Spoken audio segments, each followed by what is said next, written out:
ಮನ್ನ ಗಾನಕ್ಕೋಗಿರೆ ನಮ್ಮ ಒಡನಾಟ ಅಲ್ಲ.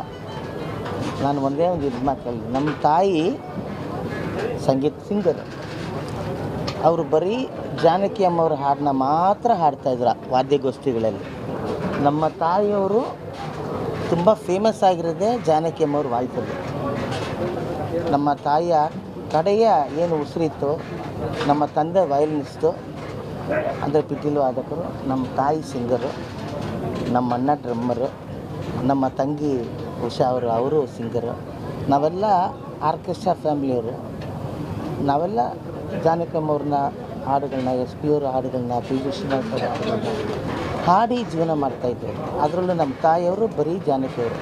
ಅವರ ಕಡೆಯ ಉಸಿರು ಬೆರಳನ್ನ ಹಿಂಗೆ ತಾಳೆ ಹಾಕ್ಕೊಂಡು ಎಸ್ ಜಾನಕಿ ಮೇಡಮ್ ಅವರ ಕರೆದರು ಕೇಳದೆ ಹಾಡನ್ನ ಹಾಡ್ಕೊಂಡೇ ನಮ್ಮ ತಾಯಿ ಅವರು ಉಸಿರನ್ನ ಬಿಟ್ಟರು.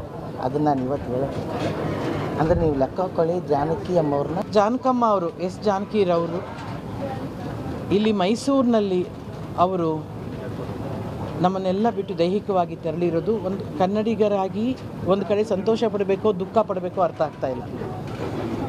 ಸಂತೋಷ ಏನಕ್ಕಪ್ಪ ಅಂತಂದ್ರೆ ಅಂಥ ದೊಡ್ಡ ಲೆಜೆಂಡ್ರಿ ಸಿಂಗರ್ ಅಂದರೆ ಎಷ್ಟೋ ಹೀರೋಯಿನ್ಗಳಿಗೆ ಹಾಡುಗಳಿಗೆ ಧ್ವನಿಯಾಗಿದ್ದಂಥ ಆ ಧ್ವನಿ ನಮ್ಮ ಕರ್ನಾಟಕದಲ್ಲಿ ಲೀನ ಆಗ್ತಿದೆ ಅನ್ನೋದಕ್ಕೆ ಸಂತೋಷ ಪಡಬೇಕಾ, ಅಥವಾ ಅಂಥ ಒಬ್ಬ ತಾಯಿನ ಕಳ್ಕೊಂಡಿದ್ದ ದುಃಖ ನಾವು ಪಡಬೇಕಾ ಅರ್ಥ ಆಗ್ತಿಲ್ಲ. ಆದರೆ ಒಂದು ಮಾತ್ರ ಸತ್ಯ, ಜಾನಕಮ್ಮ ಇಲ್ಲದೇ ಇದ್ದರೂ ಅವರ ಧ್ವನಿ ಯಾವಾಗಲೂ ಜೀವಂತವಾಗಿರುತ್ತೆ.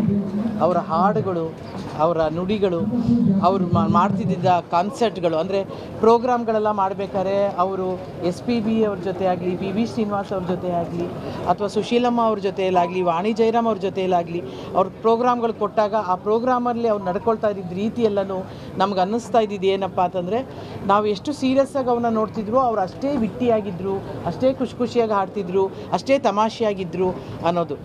ಅಂದರೆ 1900 ಈಗ ತಾನೇ ಹೇಳ್ತಿದ್ದೆ, 1959ರಲ್ಲಿ ಡಾಕ್ಟರ್ ರಾಜ್ಕುಮಾರ್ ಅವರು ಮೊದಲ ಯುಗಳ ಗೀತೆಯನ್ನು ಹಾಡಿದ್ದ ಚಿತ್ರ ಮಹಿಷಾಸುರ ಮರ್ದಿನಿ.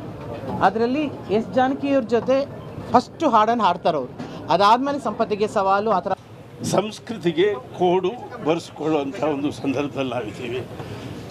ಮೈಸೂರು ಅಂದರೆ ಒಂದು ಸಂಗೀತದ ಪರಂಪರೆಯ ಒಂದು ಸ್ಥಾನ. ಕರುನಾಡು ಅಂದರೆ ಹಾಡು ಮತ್ತು ಸಂಸ್ಕೃತಿಗೆ ಶ್ರೇಷ್ಠವಾದ ಜಾಗ.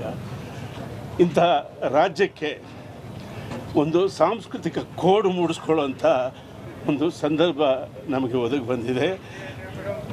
ಸುಮಾರು 5-6 ವರ್ಷಗಳಿಂದಲೇ ಜಾನಕಮ್ಮವರು ನನ್ನ ಕಡೆಯ ದಿನಗಳು ಕರುನಾಡಲ್ಲಿ ಆಗಬೇಕು, ಅದರಲ್ಲೂ ಮೈಸೂರಲ್ಲಿ ನಾನು ಇರಬೇಕು ಅಂತ ಅವ್ರು ಆಸೆ ಪಟ್ಟಿದ್ದರು.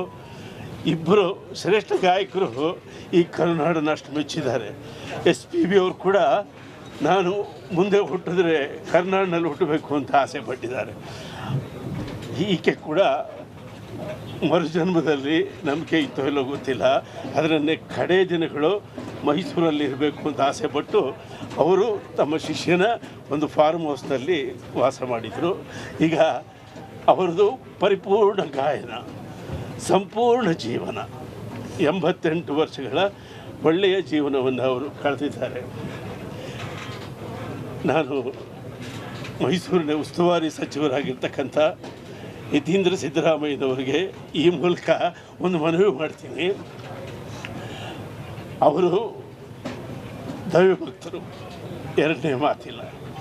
ಜಾನಕಮ್ಮನವರು ಕೂಡ ದೈವಭಕ್ತೆ.